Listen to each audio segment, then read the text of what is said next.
Hello everyone, my name's Brian, and have you ever wondered if you should net deck, even if you have no interest in playing the net deck long term? Maybe you're just trying to learn the deck, you're just trying to learn the archetype, or maybe you have no intention of even playing this deck long term, you just want to get an understanding for how it works and what to look for. Well, we're going to go over all of that, and again, we're going to approach this video as if you've never played this deck before, this deck being Modern Boros Burn, a very, very common deck. In the intro here, we're going to talk about the deck. We're also going to talk about why you might want to play this deck, why you see it a lot, and why playing the exact bog standard list has its pros and cons. If you've played a lot of Burn or you're just interested in the games, go ahead and look down below. I've created chapters so you can jump straight into the games. But let's talk a little bit first about net decking versus the brewing kind of thing. So this is what you see before you, the most stock of stock Burn list. This was literally just taken offline. This is a deck I have played before in paper, and I play a different version of this deck personally, but we'll get into that in a different video. But what are we looking at here? So Burn, if you are new to Magic, new to Modern, or coming back, is a very simple deck. You take Bolt and Bolt-like effects, so that is effects that do 3 damage, again, if you're new, and you just try and throw as many of those along with as many efficient creatures at your opponent and try and win the game very quickly. So we have 4 Lightning Bolts, 4 Lava Spikes, 4 Boros Charms, 2 Lightning Helixes, 4 Searing Blazes, 2 Skull Cracks, 4 Rift Bolt, and 4 Skewer the Critics. And those are our Bolt-like effects. I do realize Boros Charm does 1 more damage, but again, 99% of the time you're using Boros Charm just to deal damage. The other cards in the deck are just creatures. So we have 4 Goblin Guide, 4 Monastery Swiftspear, and 4 Eidolon of the Great Revel. And again, these only do one thing. They deal your opponent direct damage. And with the exception of Skull Crack, that can also stop your opponent from gaining health, and Searing Blaze that deals damage to both your opponent and your opponent's creatures, this is a very, very simple deck. It's just, kill your opponent via the number 3. And 20 lands, kind of basic on that front as well. Just a handful of fetch lands. So you can see there's an Arid Mesa, a Bloodstained Mire, 2 Scalding Tarns, 2 Wooded Foothills, and then 4 Sunbaked Canyons. These actually make the Burn deck very, very good. If you can't afford fetches, but you're trying to start Burn, I recommend getting actually these Canopy lands before the fetch lands, because it's just so helpful to have these redraws later in the game. There's also 1 Fiery Islet here. This is essentially just another mountain/redraw, because again, you really do need to draw into your damage. 3 mountains, 2 Sacred Foundries, 4 Inspiring Vantage. Very, very basic. The sideboard, what's funny is this is almost the exact sideboard I use with my personal Burn deck that's using Dragon Rage Channeler, Mishra's Bauble, and Ragavans. But this is, again, very simple. If it works, don't screw with it. 2 Path to Exiles, 2 Core Firewalkers for mirrors and things like Blitz, as well as Storm, if you happen to run into any of that. 3 Sanctifier Invex for graveyard shenanigans. Also, its pro-red and pro-black status make it very hard to remove against certain decks. 3 Roiling Vortexes. I love these cards. It has a lot of text on it, so it's inevitability because it deals both players 1 damage on their upkeep, and normally if you're playing Burn, your life total is just going to be naturally higher than the guy you're throwing bolts at. It can also stop your opponents from gaining life. This deck is amazing at dealing exactly 20 damage, but it's quite bad at dealing 23, 24, or even 30 damage, so you need to stop your opponent from gaining life. And if anyone, that includes yourself, ever plays a spell without paying any mana, and hint, you're going to get domed for 5. So normally what it stops our opponent from doing is invoking things like Solitude, mostly. But also there are other free decks like Living End or Cascade Charlotte's Agent into Rhinos. This will also deal them so much damage that they'll probably just won't Cascade. So does everything, great card to have in the sideboard. 3 Smashes. Again, you're going to run into a lot of artifacts, but mostly this is here for Chalice of the Void. If there's a Chalice on 1, a lot of your deck does get shut off. If there's a Chalice on 2, pretty much your entire deck is done. So you just want to make sure you have Smashes around just in case. And finally, Deflecting Palms, a hilarious card. They're good against things that have big creatures, because as you'll notice here, once your opponent has something with 4 toughness, unless you have one of your 2 Path to Exiles, which are in your sideboard, you're not going to kill it. So Deflecting Palm is a no-you card, which allows you to take that big Ulamogs that attacking you, or even a opponent's Lightning Bolt, and just fling it right back at their face. Fun fact, do not cast Skullcrack and then cast Deflecting Palm. Make sure to do that in the other order, or Deflecting Palm doesn't work. So that's the basic overview, but let's go ahead and take a little bit of time here to talk about the whole net decking versus tuning it. And if you're just starting out to Magic, or even just you've played Magic but you're just deciding to dip a toe into Modern, Burn is a great place to start, because as you see, this deck here has kind of remained unchanged, more or less, for quite some time. Like, the newest toy in here is Sanctifier Envect, and it's a 3-of. Squeer of the Critics was the newest thing before that. Roiling Vortex is also new, but other than that, like, a solid 70 of the 75 cards are here forever. Goblin Guide's been in the format forever. It's also been printed to death. Lava Spike, again, has seen multiple reprints. Lightning Bolts, you can get those for $2 all day. Monastery Swift Spears have never been that expensive. Eidolons are a little pricey. Searing Blazes, not really. Boros Charm, not really. Lightning Helix, not really. Rift Bolt just got reprinted. Skewer the Critic, yeah, no, this is all I've heard it described as the sock full of pennies beat down sort of thing. And you'll notice when a format is new, when Modern gets reset, whether that's due to a banning or whether that's due to a Horizon set or just a very disruptive set like War of the Spark, Burn really jumps up in matches and 5-0s. One, because it's always good, but there's a caveat here. If you play a bog standard list like this one here, then everyone knows all 75 of the cards you're playing. There's no surprise that you can get them with. Everyone knows this deck. This deck is the most stockiest of stock lists. So if you go up against somebody and they go, aha, I knew Burn was going to be something I'd go up against, so I have things specifically to hose Burn. That's really hard to deal with as Burn. You'll see Burn a lot doing wells in the Friday nights, doing great on day ones of GPs, but honestly, somebody put down in the comments, when was the last time Burn won a significant event? A GP or a Pro Tour, anything like that. Normally, it's decks that are a little bit more focused or a little bit more, plan-oriented, as opposed to throw bolts at their face until they die. So again, if you're just getting into Modern, Burn, an amazing place to start, and even the stock list is an amazing place to start. But you have to realize that there is a handicap of your opponent knowing every single card in your deck, because they're going to be able to go, oh, okay, well, I know not to play this creature out because he's been holding up, those 3 cards in his hand for the past 4 turns. It has to be Searing Blaze. Otherwise, he would have played them by now. It's little things like that that give your opponent the advantage when you're playing such a known deck. And that's why, personally, while I do play Burn, I play a modified version of Burn that, throws in a couple curveballs to try and get those extra wins. So let's go ahead and jump into a handful of games here. The good thing about Burn games is that they're pretty quick, but I'm going to go out of my way to show the good and the bad. I mean, it's just as likely that I go 0-5 as I go 5-0,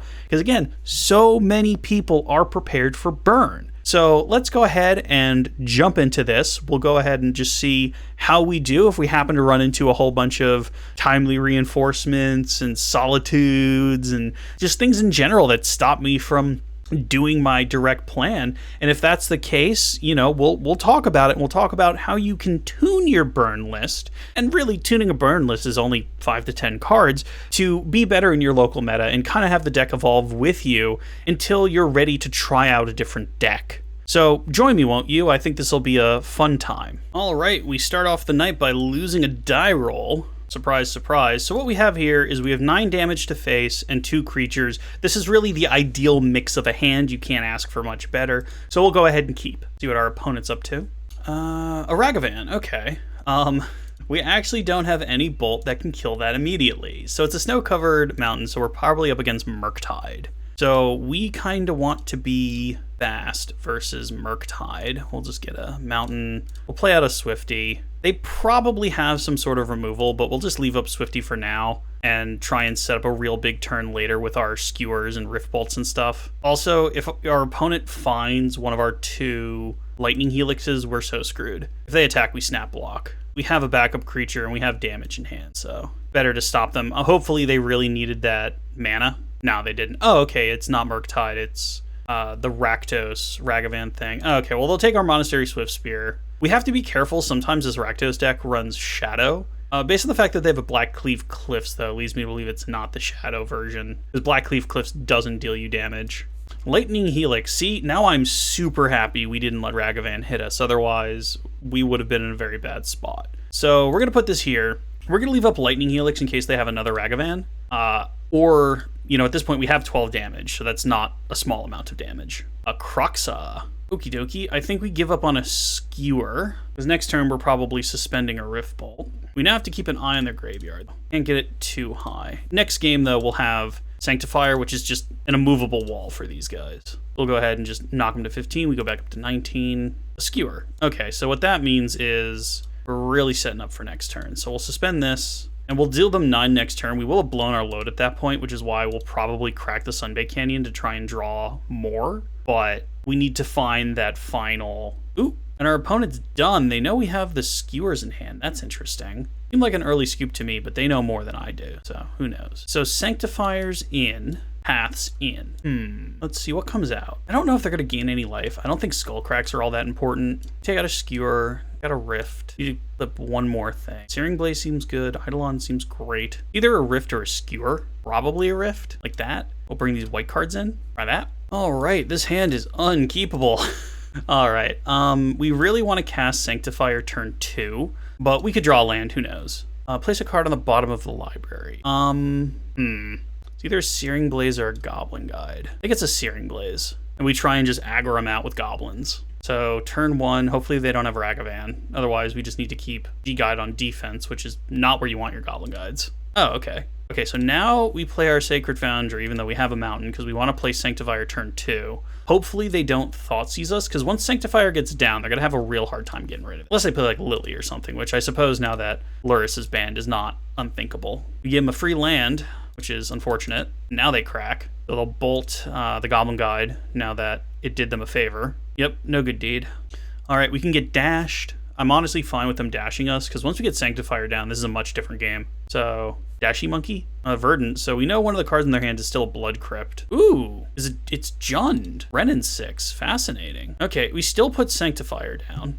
We don't want to deal ourselves 3 at this exact moment. So the rebound part of Renin 6 is no longer working, but they are going to just get 1,000 lands through Renin 6. I didn't realize this was Jund. So a Goyf kind of stops our Sanctifier, but there's not going to be a ton of things in the bin for it to really go off of. I guess they could Riveter's Charm. Okay, so we're just playing all the creatures now. I feel like our opponent has the Riveter's Charm, and they're seeing when they want to pop it off. We don't want any more lands, so we'll go grab a mountain. All right, and we'll just try and kill Renin 6. I doubt this is what's going to happen, but we'll try. Another Renin 6, so they might even just let it go now, because they have another one. Yeah, there's Riveter's Charm, so there goes Sanctifier, which... That's an interesting way to get rid of Sanctifier. Okay. So now the Goyf is a threat again. A Black Cleave Cliffs. Okay. Getting the Foothills back after doing that already. That's interesting. Another Searing Blaze. So if they ever play a creature, we can deal some damage. Let's draw again. Lightning Bolt. That's interesting. Because now we just get rid of Ren like this. We know they have another one, but we have to try here. All right, and now we attack, and I feel like they might have another Riveter's Charm, but they probably want to see Goblin Guide do him another favor. There's the Goyf we've been working. Terminate. All right, deal him another 2, put him to 15. Now the unfortunate thing is we need to draw lands for our Searing Blazes to deal 3, because we're not even trying to kill Goyf with them now. We're just trying to deal our opponent 3. Yep, big old Goyf.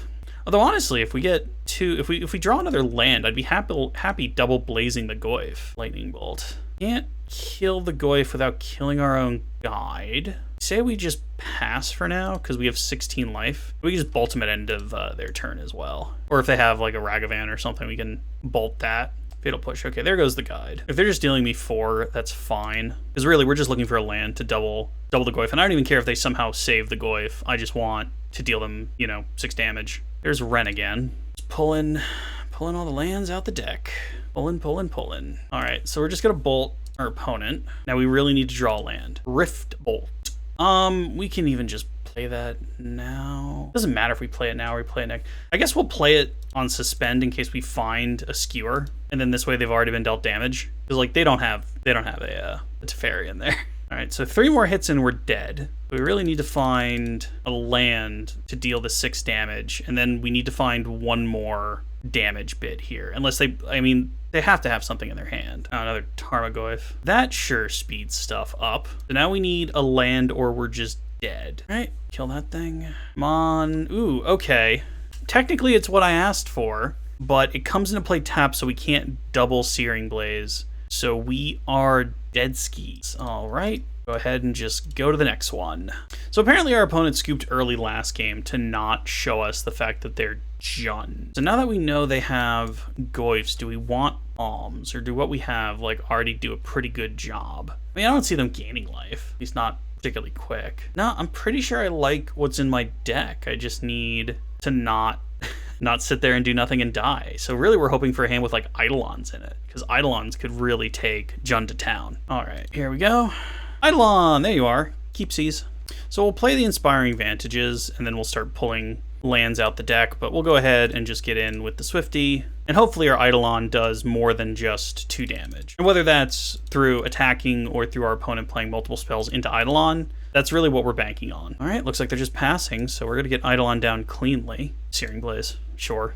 Attack here. Don't think they'll bother. Oh, they are going to bolt now. Well, they would have bolted on the stack with Eidolon Vitality. Sure. Well, now we probably get at least 2 damage out of this, so see how this sets them up. And we do have plenty of lands in hand for our Searing Blazes. We can just leave a fetch on the field and crack it whenever we want to deal the damage. But for now, we're in no rush. More Searing Blaze is great. We'll just play out the Foothills. This way we can deal them 3 damage on their turn if they happen to play out a creature. And we'll attack with Eidolon. If they kill it, they kill it. Lightning Bolt.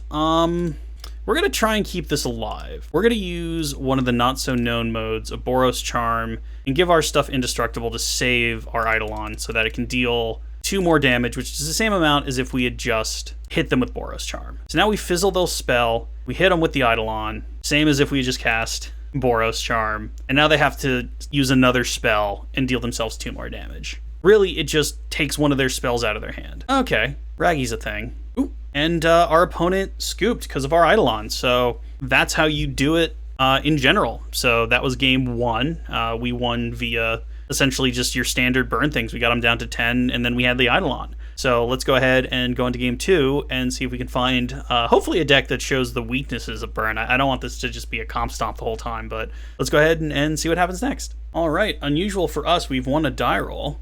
Not a ton going on in this hand. In fact, 1 too many lands, but we have the Eidolon. It doesn't feel great turn 1 lava spiking, but we can pull a land out of our deck, and hopefully we just draw no more lands, and we just kind of take it from there. We're kind of showing our hand by lava spiking turn 1, but considering that our plan is to Eidolon turn 2, this seems fine. And I do realize it's kind of greedy to say like, oh, we just need to never draw not lands, but there's only 20 lands in the deck, and we've just pulled 1 out, and we had, 5 in our hands, so let's see what our opponent's up to. They got a Flooded Strand, Mishra's Bauble. I realize I say Murktide a lot, but looking at themselves, could be like Murktide, could be Shadow, do a land they get. Watery Grave, like a Shadow list? Ooh, we draw another land, so we're definitely gonna pull our last basic out of the deck. I don't think a Dimir deck or anything that's playing Flooded or Watery Grave is gonna have, any sort of land destruction, but we have Eidolon down now. Now, we really do need to stop drawing lands. We have drawn too many lands, and by that, it's any number after 5, and we need to stop drawing lands. Yeah, our opponent has another Flooded Strand, puts themselves down to 15, which, how nice of them. Looks like some sort of Esper deck. Prismatic Ending to take 2, but exile my Eidolon. So now we have Stone Cold Nothing, but our opponent doesn't know that. So hopefully we draw something. How am I flooding out with a burn deck? Please find me a creature. Okay, we're gonna die. We're flooding out with burn. So this is as good as time as any to tell you guys about the downside of burn. As you can tell, burn has no card selection. It has a little bit of card draw on the canopy lands, but it doesn't have anything to manipulate the top of its deck stock. Now again, I personally play a version of this deck that's running Dragon Rage Channeler and Mishra's Bauble to give me a little bit of card selection as well as a little bit of extra card draw. Burn is one of those decks that doesn't mind if you draw the card on your opponent's turn, because most of the cards are instants and you can still kill your opponent. Really what we're doing now is the thing is our opponent already knows 100% of our deck. We cannot give them more information than what they already think they know because it's a stock burn deck. But we need to figure out what our opponent's doing. All right, so we found a bolt. We'll play out the fiery islet and we'll just pass and we'll bolt whatever our opponent does as well as crack our islet to try and draw into more things. Oh man, how do I get these swamps? How do I do that? Archon of Cruelty. Okay, so it is Reanimator. So yeah, I want these portal swamps so bad. I want the portal lands. I know they're here. I've opened a few. Oops. Archon of Cruelty. Is there any way out of this? I don't think so. Let's draw a card. Inspiring Vantage. We're done here. We flooded that game. And that happens sometimes with Burn. Sometimes Burn is like the first match you saw where it just seems like we have all the answers. And then other times it's like, oh man, you get bodied. So we definitely want the Sanctifiers. We definitely want the Paths. Skullcracks are still good. We need to be fast. Is Searing Blaze good though? Like they're not really gonna have a Searing Blaze target, I don't think. And then we only need to cut one card and just like skewer or Rift Bolt. I don't think there's much else to bring in. Like Roiling Vortex, if they get the Archon on the field, we're already so dead. I don't know how we're gonna like get out from under that. But let's do this. We might have to mull a little aggressively to get to Sanctifier, but we'll see what we do here. All right, this does not have enough lands. This has no lands. Okay. Well, we need to put 2 back. We can easily put back one of the lands, and we can put back the Rift Bolt. This is not where we want to be, though. I don't think I'm telling you any information you don't know. But again, this is kind of what I wanted to show you, that Burn is a very swingy deck, and yes, it is powerful, and you can go 5-0 with it, and you can, you know, really take them to task, but you can just as easily just get bad draws and lose. And plus, with so many people playing Burn, because again, it's a deck that doesn't really have many upgrades over the years, you're really just kind of just seeing the same deck over and over again, and you're hoping that's enough to punch your opponent down. But you have to have a good opening 7. You have to have, you know, the ability to play cards. You aren't playing a ton of lands, so it's possible to get, you know, 7 cards and no lands. All right, so we'll take 2, and we'll attack with the G-Guide. See what they flip. Inquisition of Kozilek. So they can get rid of a bunch of stuff in our hand. But I mean, I don't feel like the stuff in our hand is what they're worried about. You know, we do have our Path, but you know, I feel like if they get Archon down, Path is only a band-aid to the solution because they gain 3 life anyway, which again knocks us off our math so hard. I'm feeling an Inquisition coming on. I think we do Lightning Bolt because they also have Thoughtseize. I don't think, I don't know. Well, they passed, so we'll go ahead and just bolt. Try and be fast here. A Swifty. All right, Swifty is fast-ish. Back with our 2 creatures, see what they flip over. They're doing the Tainted Indulgence to throw the Archon in the bin. Tainted Indulgence, that's a card you guys should keep your eyes on. Oh, or they just got rid of the Thoughtseize. That's a card that they probably should have, oh no, there's the Archon, that they should have sided out if they're not going to pull the trigger on it. I mean, yeah, Thoughtseize burn, like absolutely, but you know, you do have to know what you're getting yourself into. So now they have to somehow discard the Archon. I'm even going to ask that guy, because I really want the portal lands. Okay, well, if he has no removal, we've gotten this game. I feel like he has 6 cards in hand. He has to have a push. Oh, no, we got him. All right, going to game 3. I don't think we change anything. I think we sit here for half a second, so it looks like we did. All right, I think that's been enough to make it look like we actually changed something. And yeah, we run that back, and again, like, you just hope to be fast. There was no skill in what I just did. There was knowing the deck. There was knowing when to mull and how aggressively to mull, but outside of that, like, Burn is kind of one of those decks that play itself. And again, I say that as a guy who's been playing a lot of Burn and Paper. I love this deck. Our opponent seems to be keeping their secrets on how they got those wonderful lands. This seems as good as a hand as any. It's fast. See what our opponent's up to. Wonderful. Love it when you do nothing turn 1. We're even gonna crack this and go get the double planes in case we draw a Sanctifier. But for the meantime, we'll go ahead and just punch with G-Guide. Archon of Cruelty. Well, they have that piece now. And then next turn, we can Lava Spike Swifty. Right, opponent does nothing, which leads me to believe they must have a removal spell, which means the Swifty probably doesn't get to actually deal damage. But again, we have no plan B. All right, let's try and swing for 4. Dark Slick Shores, so we gave him a card. Yeah, this is some kind of removal. Doomblade.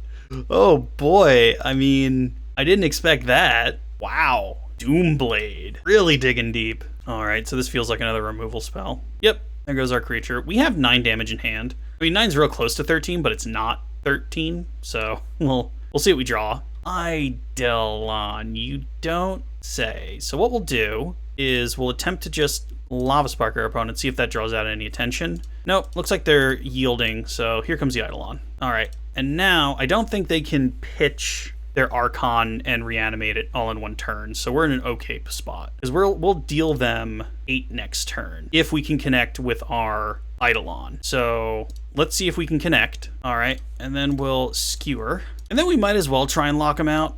They might have a counter spell, but... oh, nope, that's just the game. So there's the match. Again, Burn doing Burn things, just being quicker than our opponent who was doing combo things, but they got us game 1. That's how Burn works. You can really be on a hot streak, all puns intended with it. So let's go ahead and go for a third one. Hey, we won a die roll. Get out of here. All right.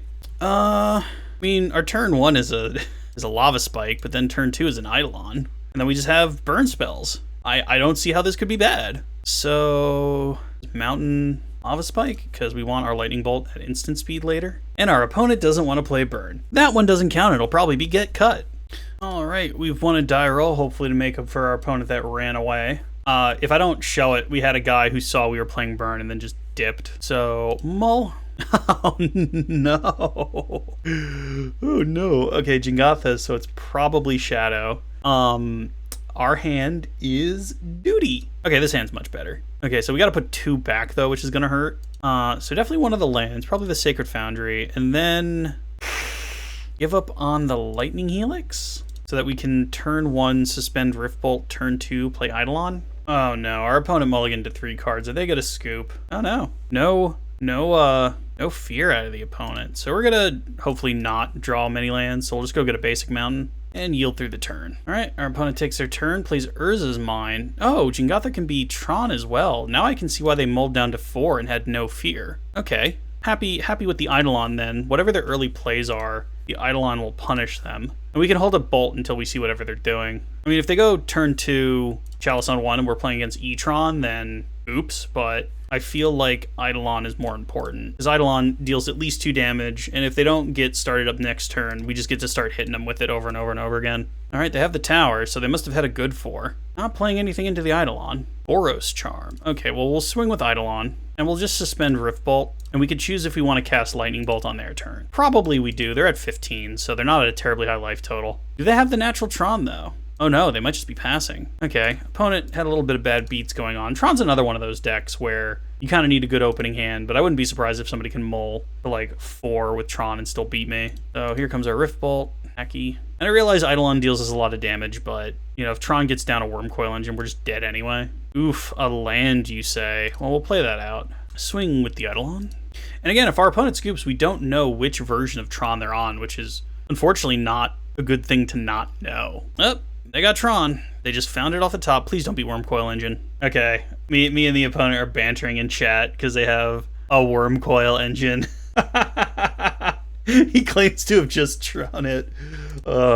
You are a mighty wizard. Oh boy. Okay, so I mean, we might as well play this now. You know, cards on the table. Boros Charm. So we need to draw literally anything. We're putting them to 3. We need to draw a bolt. We can't draw a creature or a land. We need to draw an actual bolt effect. Whoa, we got there. And I just told my opponent, but so am I.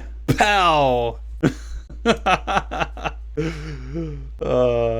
Those top decks. Our opponent's a cool guy. That's a fun little interaction. Let's go to the next one. All right, siding against Tron. Definitely Deflecting Palm, definitely Vortex, definitely Smash. This just looks like this isn't like fancy Tron. This is just normal Tron. The core Firewalkers and the Sanctifiers don't really do anything. Our Searing Blazes are pretty much dead. Those are easy cuts. The Whirling Vortex is more of a, you know, die less, not a win the game thing. Definitely need the smashes. Those palms are good against like worm coils and ulamogs and stuff. What cut? Maybe like a helix, a rift bolt, a skewer. Look, I cut one more thing, huh? Tempted to even cut a Boros charm. It's 2 mana. Cut a rift bolt. Right, like that. We'll see if this is now too slow to win, but we'll see what we can do. 1 mana. I don't think we can do a 1 mana hand against somebody who he has really good Tron discipline. He mulls unless he has Tron. So he kept 7. That's awful. Sure. Best we got. Let's get rid of Fiery Islet, actually. Turn 1, suspend Rift Bolt. Turn 2, Eidolon. Yeah, there's the Expo map. Even if we had a smash, we can't do it because he gets to go first. So he probably has a hand with 2 Tron lands and the 1 Expo map. Didn't we put that on the bottom, or was that just part of our first hand? That's really weird. Anyway, let's get a mount. Suspend the Rift Bolt. Next turn we have Eidolon, and then the turn after that we can kind of choose what we want to do. You know, we have Lava Spikes and Helixes and Charms, but you know, turn 2 if he just goes land go. Oh no. That's brutal. We are nowhere near fast enough to stop what our opponent's doing here. Again, Tron is not even necessarily an awful matchup. I mean, I wouldn't call it an easy matchup. It's not like going against Shadow or anything, but it's a toughie because they have so much that can just kind of go over us. Okay, so here's the thing. I was going to play Eidolon, but he's going to play something that Eidolon isn't going to hit. So we're just going to go max damage here and deal 6 this entire turn. So he's at 11, which is not a high life total. But if he plays like a worm coil and we don't find a smash, let me tell you how dead we are. And again, our hand wasn't even that bad. Yeah, there's the power plant. Told our opponent, don't do it. Aww. So he had the worm coil engine much faster this time. A little chromatic sphere. All right. We need to find smash so that when he attacks, we can deal him 3 damage. But outside of that, we're a little screwed. All right, we found, no. Okay, we're just gonna scoop here because he got us. We are in game 3. I suddenly feel like I want paths based on what just happened here. I feel like we can cut a Boros charm for a path. One of the skewers too. If he's just gonna lean so heavily on worms, let's do this and, you know, hope we're still fast. I realize we took a lot of damage out of the deck, but they have such a crazy, you know, life-linking monster. We need to kind of be fast. And again, like, we could have even found Deflecting Palm and dealt them a bunch of damage. That's like the one surprise we have. I don't know how many. Well, I guess it is a stock burn list, so I guess a lot of people are playing Deflecting Palm, but we'll sure see together.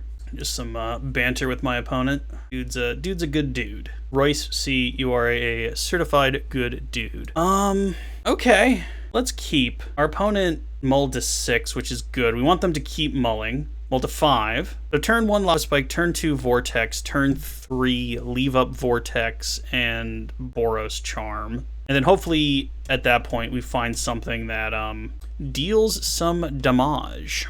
Mulligans to 4, getting real close to unplayable. We only have 10 direct damage in hand, so it's not like we're in an awesome place when they're mulling this aggressively, but we'll sure try. All right, Blundstade Mire. We didn't pull in any of our double white stuff, so we can go ahead and just get Mounton Oak. Here, I dealt 3 damage for 1 mana. Best conversion rate as far as 1 mana that goes face in this game. The old 3-to-1. Versus Power Plant into nothing. Do I tell a lie? Nope, he's just... Oh no, we drew a mountain. We'll go ahead and get the white source now. I don't want to draw this. Like my draw steps to be useful things. Here's a Vortex. Opponent is not looking happy over there. I'm telling him the game's still young. I have no creatures. So I cannot capitalize on my advantage here. Yavi Maya, so Sylvan's... Oh, Ancient Stirring. Okay, let's see what he finds in the old Ancient Stirring. Expedition map, okay. So our advantage is slowly creeping away from us. We really need to find like a Goblin Guide or a Swifty or just anything that can capitalize on the fact that our opponent is stumbling here. Because drawing lands is not going to do it. We need to stop drawing lands. Eidolon. I feel like that counts. So Lava Spike our opponent. We'll play out Eidolon. Hopefully they have to play a couple of them little stars and spheres where Eidolon does a little bit of work. Whirling Vortex has now dealt 2 damage to the opponent, so we're starting to get towards decent value on just the pinging of Roiling Vortex. Ooh, he's gonna get Tron. Ooh, no. The next turn he is Tron. Brutal. What's worth taking 2 damage? Oh no, he's just gonna do it now. Blast Zone. Fascinating. That seems a little slow, but I'll take it. It's better than him getting a Tron piece and going Wormcoil in my face. Unless he already has the Tron piece. That could also be a thing. All right, we dropped to 14 off our own Vortex. A Bolt. Let's play this. All of our stuff is at instant speed, so we can go ahead and just attack with Eidolon. You know, even like an Ulamog or what have you. Not an Ulamog. A Ugin or what have you isn't exactly the worst. It would be really annoying, and he would get rid of all of our permanents, but we can deal a bit of damage here. But if he just plays Blast Zone, we can just hold up Boros Charm to... Oh no, he had it. Okay, that's unfortunate. Please don't have it. Please don't have it. No worm. No worm. Like, I realize we have a Roiling Vortex, but I'm at 14. That's not a high life total. Karn the Great Creator. He can go get so much stuff. So what does he get? Wormcoil. Sure. He's at 9. I think we just have to do all the damage. Puts him to 6. Actually, this puts him to 2. Gotta make white mana for that one, bro. I think I have our opponent here. Okay. So we drop to 9, but we get to attack. What's he doing for 1 green mana? Oh, he's just going out under his own terms. Yeah. Going out under his own terms. Get the GGs from the opponent, and that is the match. What would we draw? As Smash, Lightning Helix. These are all things that would have been great. All right. Still doing quite well, believe it or not. So that's what, 3? Let's go to 4. Opponent wins the die roll. All is right with the world.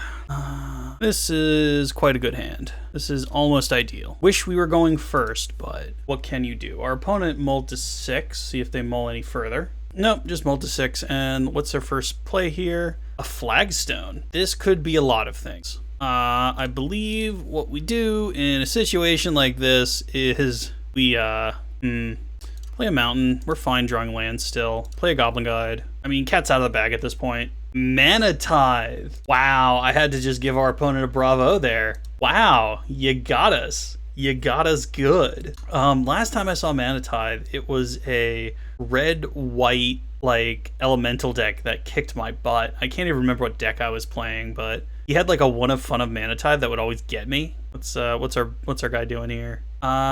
He did it right, and then he undid it right. He was supposed to tap and then put another one into play, because you don't have any time between legend ability. So I feel like he did that. He didn't quite do what he was trying to do there. Boros Charm. Okay, so we'll get the white mana now. And we'll play out 2 Swifties. I don't think they'll both survive the, even this initial attack. They both won't survive. Please have another Mana Tithe. Okay. And we'll start the bleeding now. Would have hit harder if we still had a Goblin Guide in play, but our opponent had that spicy card. Mana Tithe is one of those funny cards that everybody knows it, but it's not a meta card. You know, you really don't see it a lot, but whenever you see it, you're more impressed that you've been got by it than, you know, upset that your opponent is playing a white counterspell. Cascading Cataracts, that's fascinating. So they're gonna try and make the land a creature, probably. Either that or they have like a Dead Gone, and they're gonna blow up their Cascading Cataract to blow up our Sacred Foundry or something. Oh, it's called Boom. Okay, that's what. Yeah, so this is like a land destruction elemental kind of deck. I have played against this. This is not unknown to me. Please be land. Skewer. Okay, well, he really can't do anything, and if he knocks us off of all of our land, he knocks us off of all of our land. There's not a ton we could do against this, and this is a really good example of the, you know, the kind of off-the-wall deck that you're going to get stomped by with Burn, because he knows everything about your deck, and you, like, kind of sort of know what he's up to, but you don't, you know, it's not like you have things in your sideboard to stop the Boros land destruction deck. You know, he has the advantage on you. Also, I'm kind of happy that we're playing up against a deck where we probably won't win, because the whole reason of this video is to show that net decking is both good and bad. Stone Rain. Oof. Big oof. All right, mountain, land, mountain, lava spike. Oh no. How many times do we sit here and flood out? And we're playing against the land destruction deck, and we're just gonna get absolutely like just doofed. Because again, we find one land, we can do some damage, but we're now out of. Ooh, are they just gonna hard cast a Fury? Oh no, they're gonna dig. Oh, we're out of lands to blow up. Mountain. Okay, so mountain, spike of your face. We're putting him down to a low amount, but you know he definitely has more land destruction in his hand, and like making it so that Boom targets one of your indestructible lands. He'll also have like the indestructible artifact lands in there to make it a one-sided 2-mana land destruction spell, which is dirty. You know, Sinkhole is a dirty card for a reason. All right, let's see what our opponent's up to. He has to have some. I refuse to believe he has 3 cards in hand now and has nothing, because even if all he does is cast Fury, that's pretty good. What? Oh, okay, that That's fine. Okay, so we even get him with a bolt. Bolt. Good old fashioned burn. All right, sideboarding against Boros. Guess we bring in these white cards because like I feel like they're gonna have wraths. I also feel like they're gonna have a million life gain. But like, do we bring in Vortex? See, and again, this is where the net deck has you at a major disadvantage because his deck, I kind of know what it does. I don't know what's in his sideboard, but he knows all 75 of what I have. So he is very much planning exactly what's up. And I feel like we bring in the white package because he's red and he could totally have his own sanctifiers. So what do we take out is the question. Well, I feel like we just give up on these. Let's even put in one Vortex. We'll just give up on 3 drips entirely. And then he'll play a Chalice on 1, and we just lose the match.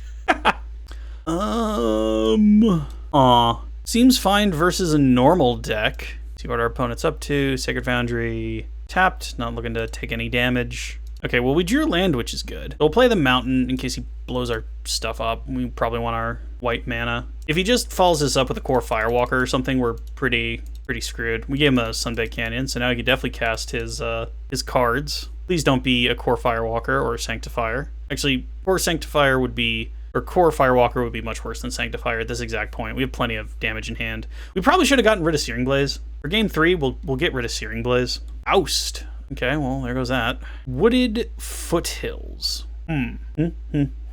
Was it second from the top? So we know Goblin Guide's our next draw, which is probably even fine. So we'll play out Inspiring Vantage, and we'll see if we want to Boros Charm or Lightning Helix something that they put down. If they go to blow up a land, we could just Boros Charm. Because they play like the Indestructible land now, and then they play Boom. There's the Boom. Okay, so we'll go ahead and Boros Charm. Get the max out of this. Knocks us down a land. He gets knocked down a land too. Unbeknownst to him, we have 2 more in hand. So we'll play the Sacred Foundry, untapped. Play the Goblin Guide. Swing with the Goblin Guide first. If they have a bolt, they have a bolt. They have a bolt. Let's see what we gave them for free. Boom, bust. Okay, so we're going to lose another land. Let's just go ahead and Lava Spike now. Brought him down to 11. Unfortunately, Searing Blaze is probably a dead card. That probably should have been something else. Because they'll blow up our Sacred Foundry. No questions on that. Then again, do they want to go down to 1 land? If they play a land, they definitely boom us. Okay. Going to 9, too. Just no fear. Here's Boom. Molten Rain. Well, that's worse. Really want to find like an Eidolon or something? Inspiring Vantage. That's even better. All right. Yield through the turn. And when he goes to blow up our land, we'll just Helix him. Sunbaked Canyon. So you can Boom and Sunbaked Canyon. Yeah, there's the Boom. So white and then red. Helix. I don't think he can sacrifice it and have the spell go off. So I think he is just giving... Yeah, he has to give up on the Canyon. He's at 6, though. Lightning Bolt. Okay, so we get to do this. And we get to pass. And then if he blows up our thing, we bolt. If he plays a creature, we Searing Blaze. Other Sunbaked Canyon, so looks like he's just trading that in pretty immediately. Looks like he might be passing. Okay, here's the bolt. We have to keep the land for Searing Blaze, I think. Oh, and just another bolt. I think that's the match. Woo! We did it! Woo! It's so hard to win with Burn. Woo! All right, that's another one. Wow, is that 4 in a row for Burn? All right, going for the 5th with Burn. Modern Burn. Easy deck to win with. What can I say? Everybody who's ever watched any other video on my channel knows I am not that good at this. So hooray for Modern Burn. Let's go into the final and see. This is normally when nonsense beats me. If anybody saw that one Blitz thing that I did where I started not doing leagues and I started doing these more individual matches, you'll know I tend to lose to really weird things in Game 5. So stick around. Let's see what it is. Our opponent has won the die roll for the final one this evening. Couldn't ask for much of a better hand. Turn 1, suspend Rift. Actually, no, turn 1, Swifty. Turn 2, start suspending things like double suspend Rift Bolt. Snow-covered forest, that's scary. Like Yogg or something. Inspiring Vantage. Our plans have changed. Goblin Guide.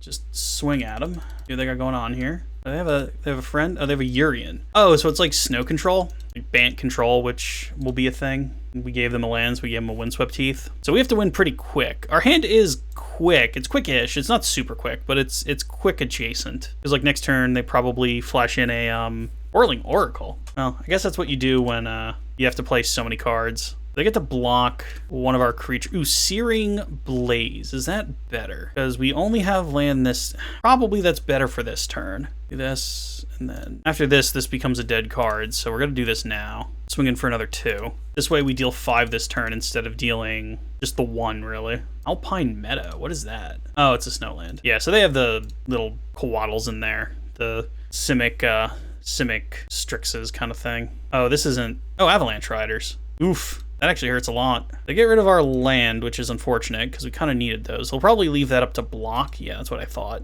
That's not good. All right, so we have to go slow. I don't think he'll pay for Avalanche Rider. I think he'll let it die. Oh no, he's gonna pay for Avalanche Rider. Fascinating. There's a Windswept Heath we knew about. So we need to start closing this game out fast.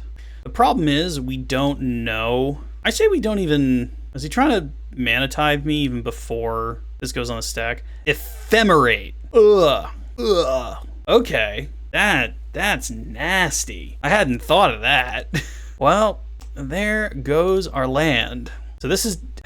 I feel like he should have waited until I targeted with Riftbolt. I feel like he was a little too quick on the draw. Because if he had waited until I targeted with Riftbolt, then Avalanche Rider would have survived. But whatever works for him. Right, knock him down to 9. So we have damage in hand. The problem is we need to find another land. Yeah, Ephemerate just kind of disappears into the ether because it has no target, unless he flashes out something. I guess he could flash out like a Snapcaster Mage or something, but evoked a Solitude. Oh no. Oh man, remember how I said I wanted to get into a game where we got stomped to show that burn is not the end all be all? Boy, did my wish come true.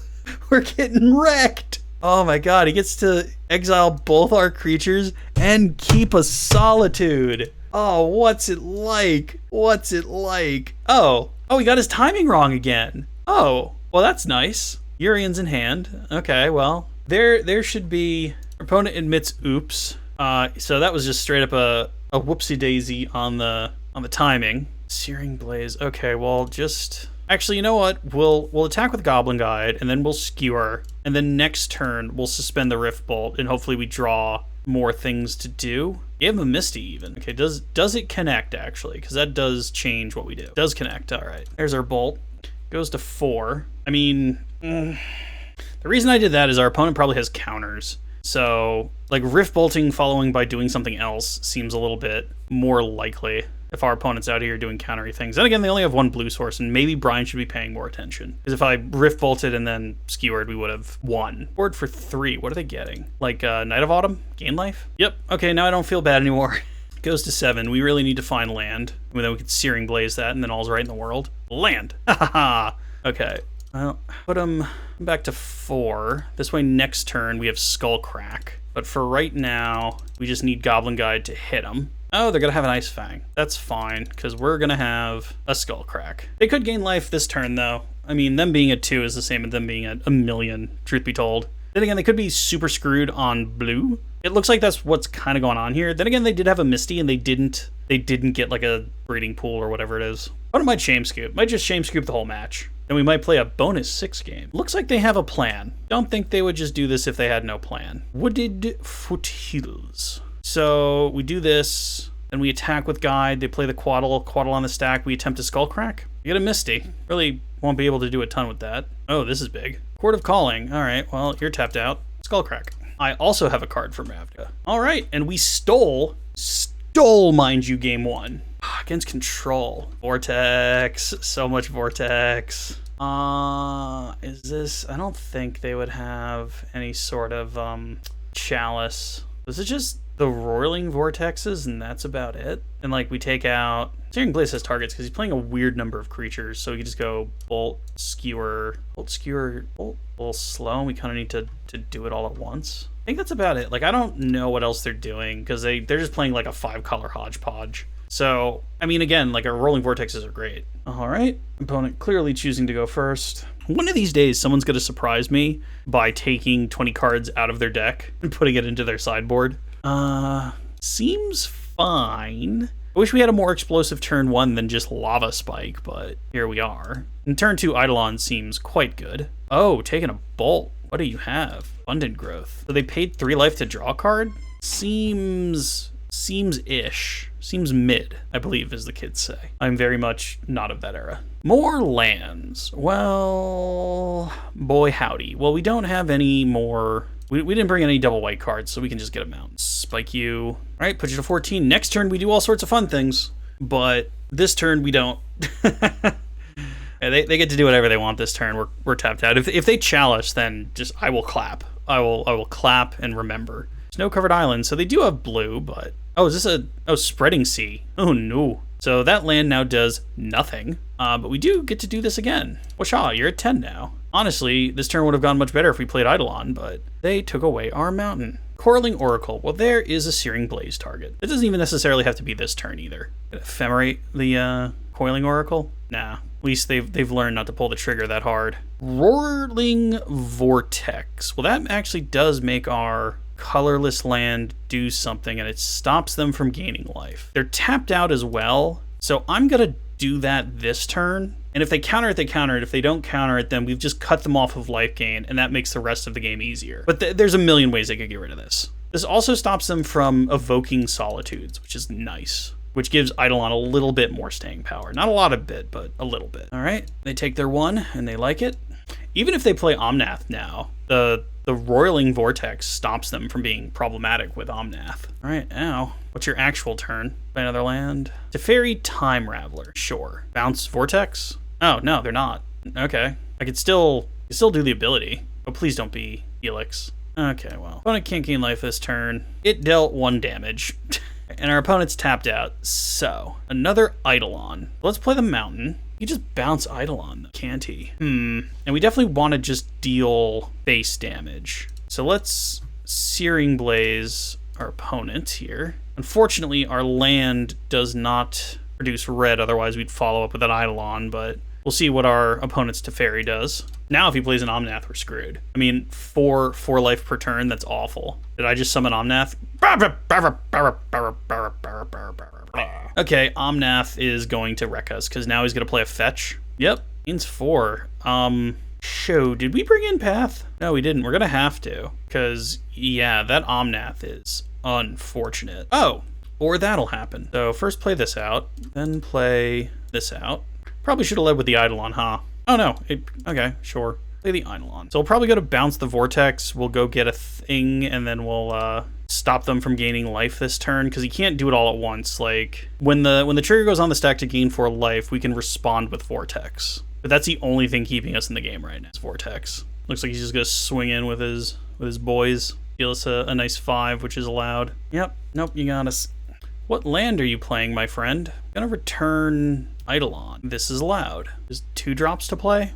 Wall of Blossoms is fine. Draw a card. We can't do anything about that. All right, so now crack Scalding Tarn, get a mountain, and stop our opponent from gaining life. We now have to leave up 2 mana per turn to stop our opponent from gaining life, though. Dome by our own thing. Boros Charm. We can't, because if we Boros Charm now, let's think about this. We Boros Charm now, he goes to 4, maybe. I think that's how we win, though, because if we, like, top deck another Boros Charm and we somehow get it through, that's kind of what we need. All right, so now we have to leave the rest of the mana up in case he cracks that fetch. He chose not to. Also now with Roiling Vortex, we can maybe fade, maybe. But if we can find any sort of you know, bolt to the face, we might even be able to steal this game too. Here comes another 5, and then we'll go down to 5. So we have to win next turn, because Roiling Vortex hits us too. Wall of Blossoms is fine. Can't stop that. Now once we have our thing, we stop this from happening. Roiling Vortex, it's a very good magic card. The second one gives mana. We get to add a whole bunch of mana. What would be their follow-up here? Just putting Yuri into hand? Soul Herder, okay, that's not perfect. Some sort of mass blink effect, because Urian's still in the companion zone. Unless they just have another one. Nothing about Urian says you can't have another Urian. They don't have enough Urian. They don't have enough mana to play Urian. They're 1 mana off. I don't think they took that into consideration. They're going to exile Wall of Blossoms, probably. Oh no, Omnath. Well, that's fine. If we draw a creature, we're dead anyway. Here comes Omnath, so they get to put a +1/+1 counter on Soul Herder and draw another card. We need a bolt. We need any bolt. We need direct damage to the face. Come on, bolt. Searing Blaze even works. Any direct damage whatsoever. Sacred Foundry. So Sacred Foundry tapped and run out an Eidolon. So they can't cast any more spells until they get rid of the Eidolon.